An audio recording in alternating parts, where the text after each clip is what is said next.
avec la bonne foi que nous avons manifestée, Macron, qui depuis le début est toujours avec le Rwanda, ne peut pas faire confiance. Bon, on fait comment?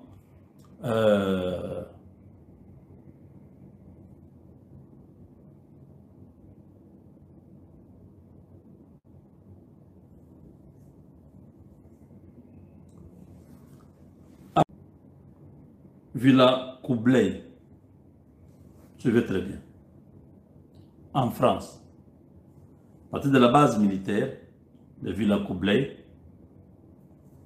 l'équipage doit être composé de pilotes militaires.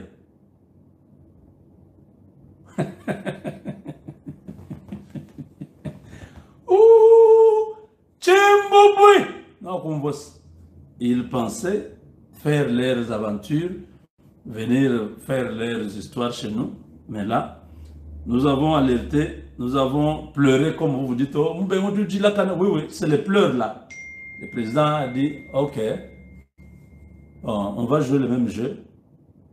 Ouais, c'est un avion militaire, humanitaire, mais ça va être chargé à partir d'un aéroport militaire, une base. L'équipage des pilotes militaires, des agents de services de renseignement congolais, civils et militaires, donc la DEMIAP et l'ANER seront là, à Paris.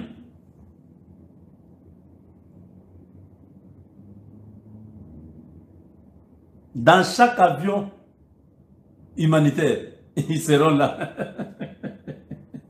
Macron Wabab,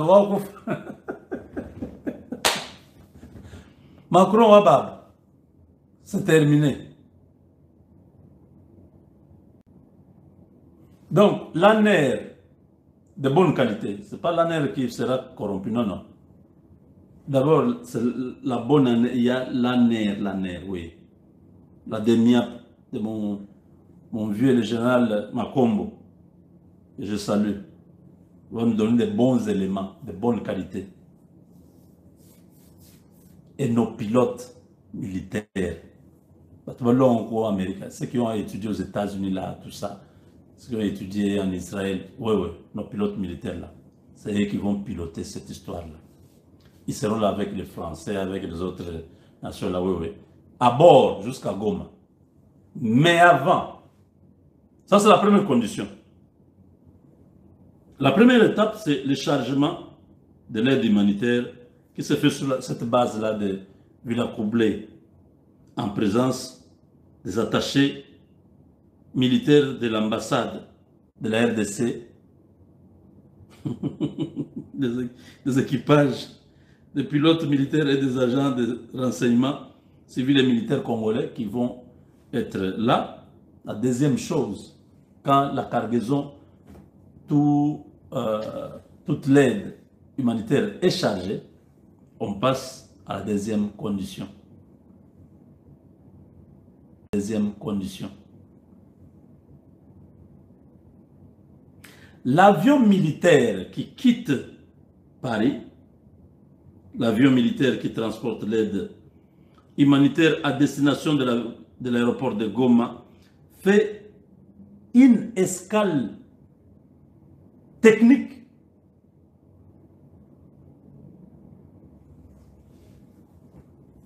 devinez c'est où. J'aimerais que vous puissiez écrire. Écrivez, écrivez, écrivez. Ouh, Tchimbouboui. Non, Jimina. Du Kengen. Vous êtes fini, vous êtes cuit. Dites-moi, réfléchissez un peu. Je vois Kisangani, je vois Kinshasa. Qui dit au Rwanda? À vous aussi. Je vois Kinshasa, Ituri, je vois Njili, Kinshasa, Kisangani, Uvira, Burundi. Mwana Mayele. C'est qui?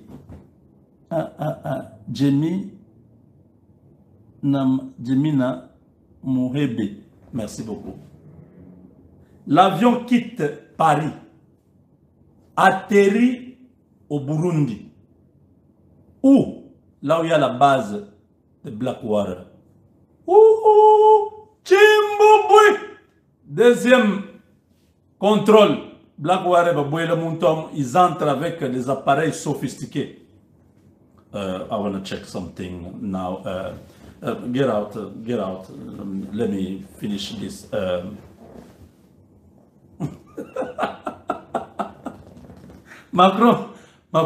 La Macronie est finie.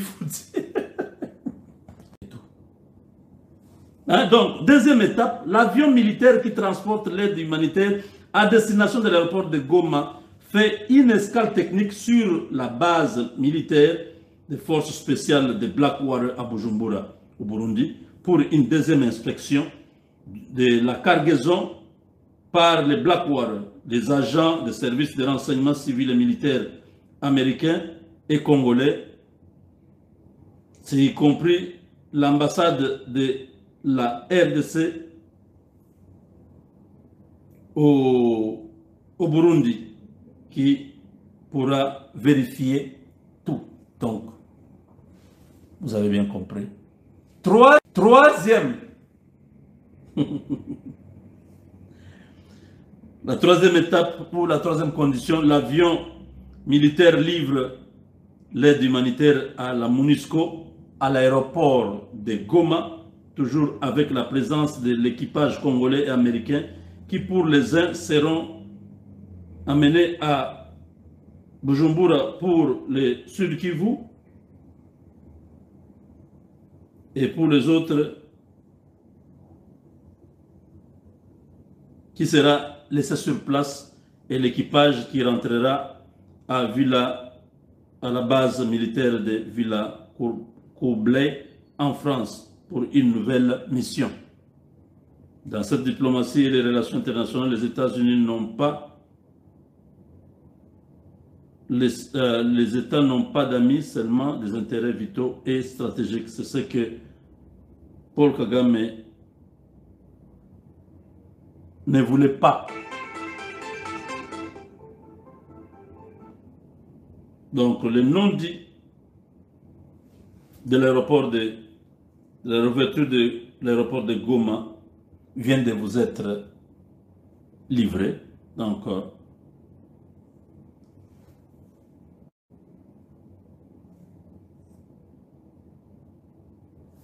ça, ce sont des choses qui sont maintenant que Kagame avec son gouvernement se disent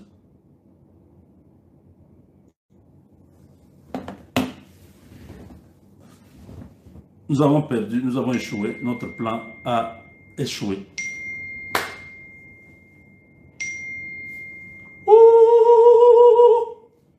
Chimbouboui! Ouais. On va ouvrir l'aéroport. Il y aura des Congolais de bonne qualité, nos pilotes qui seront là avec les pilotes français, et ça va être coordonné. Et le plan de Macron a échoué. Macron a dit, dans le respect de la souveraineté congolaise, oui. Félix Tshisekedi a profité par ces mots-là pour dire non. La souveraineté, c'est que nous devons être sûrs que c'est l'aide humanitaire. Dans le cas contraire, si nous ne sommes pas impliqués, donc cette aide humanitaire ne partira pas au Congo. Alerte. Alerte. Attention, ceci n'est pas un exercice. Une alerte à la population est en cours. Veuillez suivre attentivement les instructions. La tension reste également vive.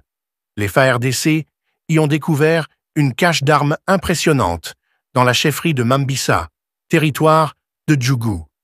Des fusils d'assaut, des mitraillettes, des munitions en quantité, tout laisse penser à une préparation d'attaque coordonnée. Mais grâce à la vigilance des troupes locales, ce plan a été déjoué. L'armée a salué le professionnalisme et le courage de ces soldats qui, malgré des conditions logistiques précaires, parviennent à sécuriser des zones immenses. La journée s'est achevée sur une note de tension à Chapula, dans le territoire de Beni. Une attaque surprise d'un groupe armé a semé la panique au petit matin, mais la réaction fut rapide. Les FARDC, appuyés par les patriotes Wazalendo et leurs partenaires régionaux, ont repris le contrôle de la situation. L'assaut a été repoussé, les assaillants dispersés et la population rassurée. À travers tous ces fronts, un même message se dégage. La résistance congolaise se renforce. Ce n'est plus une guerre subie, mais une guerre défendue. Les Wazalendo, autrefois marginalisés, incarnent aujourd'hui le souffle patriotique d'un peuple debout. Leur courage, leur détermination et leur connaissance du terrain font d'eux un maillon indispensable dans la reconquête de la souveraineté nationale. Pour le président Tshisekedi, la route est encore longue, semée d'embûches, de pressions et de trahisons. Mais une chose est certaine, jamais depuis 2 décennies, le Congo n'avait autant affirmé sa volonté de résister. Et dans cette guerre, où se mêlent armes, diplomatie et désinformation, chaque victoire, même locale, devient un symbole national. Chers auditeurs d'Africa Flash, la situation reste critique, mais l'espoir renaît. La RDC avance, pas à pas, vers la reconquête de son intégrité. À chaque village libéré, à chaque embuscade déjouée, c'est un message clair envoyé à Kigali. Le Congo n'est plus à vendre ni à diviser. Merci de nous avoir suivis dans cette édition spéciale. Continuez de soutenir Africa Flashes, votre voix, votre média, votre miroir du Congo résistant.